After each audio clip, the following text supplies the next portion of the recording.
Welcome back, guys. Welcome back. It's your boy DELRAY, Richardson, platinum artist, platinum songwriter, Straight Game TV. Thank you for tuning in. I appreciate your time. Do me a favor, hit the thumbs up button. Also, subscribe to the channel if you have not already. And like I always say, if you want to be one of the first people notified when I drop some of this straight game, please do me a favor and click on what appears to be that little bell notification right below this video. I'm going to get right into it. Ladies and gentlemen, it seems to me that with the recent ramp up of the investigation to find corroborating evidence against Keefe D, if you will, that the Las Vegas Police Department at the time that 2Pac Shakur was murdered had basically settled on the fact that they didn't really want to thoroughly investigate the murder of 2Pac Shakur, if you will. Not to mention a lot of people trying to stick to this so-called street code of I'm not snitching, I'm not telling, I'm not doing none of those things.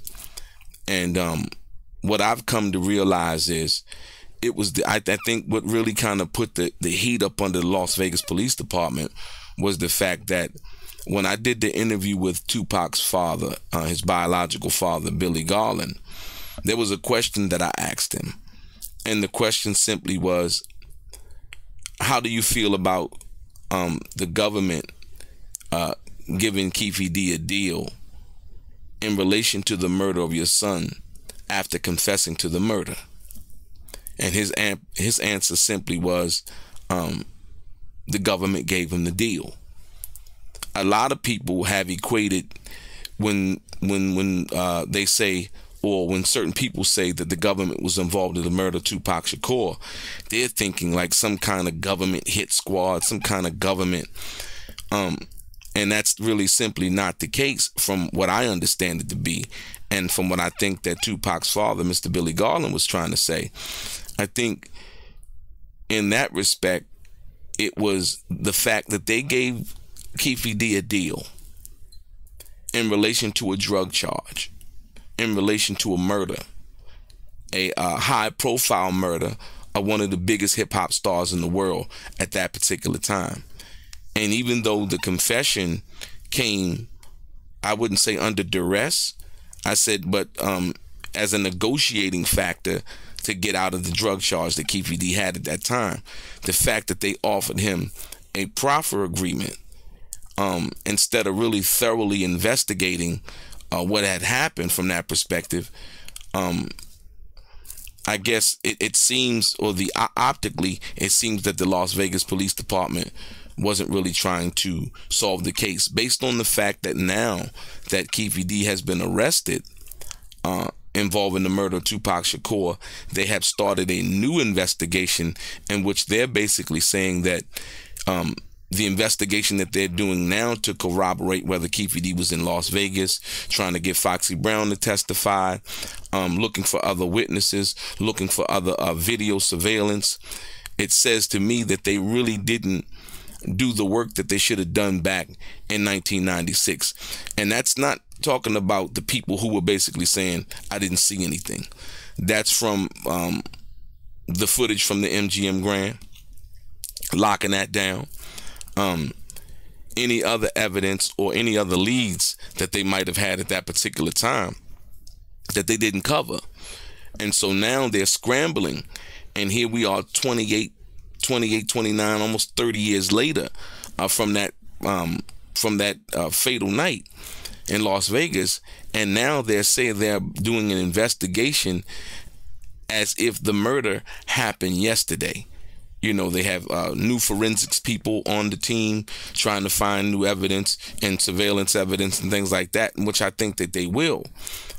Also trying to basically place Keefe D in Las Vegas at that time, at the night of the shooting, based on video surveillance or someone's testimony. You know, it can go either way. You can have somebody testify, said, yeah, I did see him in Las Vegas, and so on and so forth. But the witness actually has to have credibility.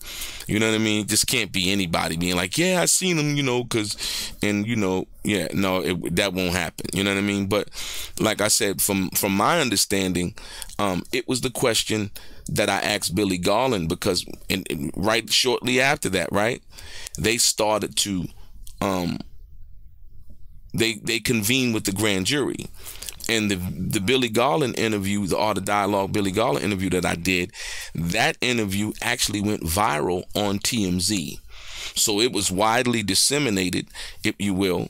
And I think that kind of sparked some kind of interest, because, you know, you got to understand, other than Setua and Mopreme, the only living relatives, his 2Pac's Aunt Gloria, and, you know, a couple of other, but I'm talking about the immediate relatives, and one who could speak truth to power, I believe, is Billy Garland himself, 2Pac's father, former Black Panther, from what I understand, a stand-up guy, despite what other people might think that don't know him and have not met him.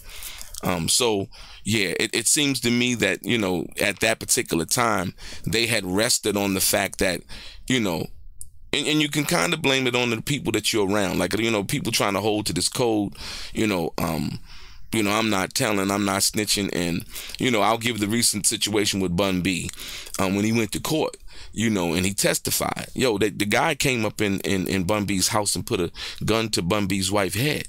You know, that's not snitching. That's a victim. You know what I mean? And in a lot of ways and things, you know, it could have been where the victim became a suspect, as far as Bun B pulling his gun on him and actually shooting the guy from that perspective, if you will. And so Bun B felt it best in his interest, his wife's interest, and his family interest, to take the stand. That's not snitching. A lot of people wanted to jump on that bandwagon because they need clicks and views. They don't understand what the game really means. Is when you snitch on somebody, is when you and that person are actually involved in a crime. You get caught and you look for the easy way out, instead of saying, hey, you know what? Take me to my cell. I don't have nothing to say. I need a lawyer, right? Instead, a lot of these guys, what they do now is they spill their guts. You know, well, you know, I'll tell you everything you need to know as long as I can go home. You know what I mean? Because what I was doing with him was just for fun. It really didn't mean that much, but I'll tell you everything you need to know. And that's a lot of people's approach, but the situation involving Bun B wasn't that. So I relate that to the 2Pac situation, and the fact that when they were looking for people to come and testify based on what they saw. You know, I got to commend Edie from the Outlaws. Edie basically testified as to what he saw. Yaki Gaddafi, he basically testified as to what he saw. You know, once I read the police report involving what he said, or as much as he thought that he said, you know, thought he could possibly say at that particular time. So like I said, once again, will Suge Knight testify? We don't know. You know what I mean? Like I said, I think that it's not you. If you're a victim of a crime, then I don't think that that's snitching. Like I said, at the end of the day, you know, people call it what they want. But sometimes they dangle that carrot of freedom in front of people, and it makes them motivated enough to come and testify, you know, for all the right reasons. Now, what I think that 2Pac would want Suge Knight to testify, I really couldn't tell you. But as a conscionable man, once again, that's not snitching. That's not snitching. That's not you. You're a victim of a crime. You're not involved in a conspiracy, drug conspiracy or something like that. You, the person, commit a crime and he get caught and he telling you. That's snitching. You know what I mean? The old lady getting robbed in her building for her purse, and she identifies the person that robbed her. She's not snitching. She's a victim of a crime. You understand what I'm saying? So a lot of people, once again, they speak what they don't know because they want to sound interesting, or they want to act as if, you know, to the people or at large that they know. So like I said, when you go back and you look at the 2Pac situation, like I said, the person that spoke up as a recent that I think really got it moving was 2Pac's father, because I looked at the timeline, and the timeline showed me that, hey, you know what? Yeah, when he spoke up about this, the grand jury was convened. They had enough evidence. You know, Pac's father has spoke up very eloquently and articulately about what he felt about the situation, and the fact, yes, that the government gave Keefe D a deal. in the relation to the murder of his son. So that does, in some way, after the fact, make the government look complicit in that, and that they somewhat approve that. But now, once again, listen to what I'm telling you. So now the government has now backtracked, right? Based on the fact that Keefe D kept speaking out. And so the very words that Keefe D used to get him the proffer agreement is now going to be used against him in the court of law. So the government, basically said, hey, you know what?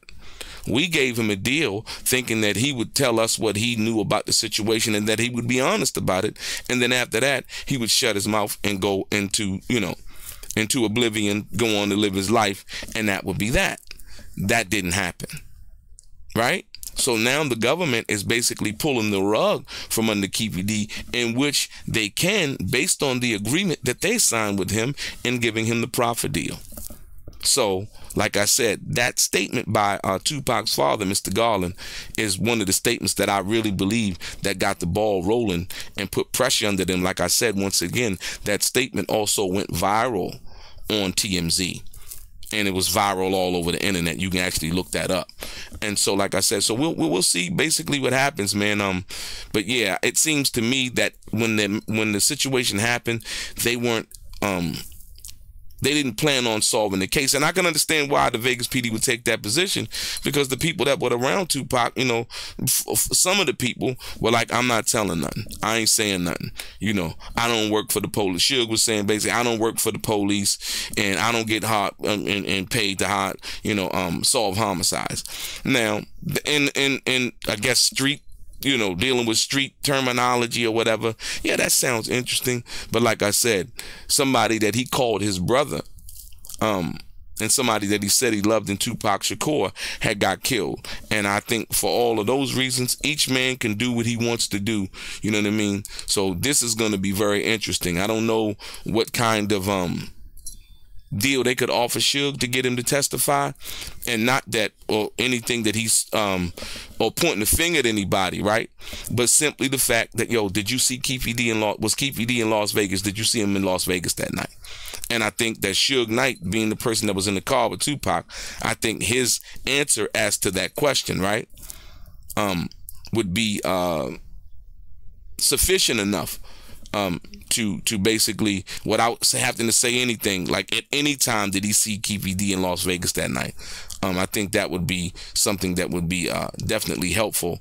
And seeing that his little brother, in which he called 2Pac, his top artist, in which he called 2Pac, received justice in the namesake of him being murdered that night in Las Vegas.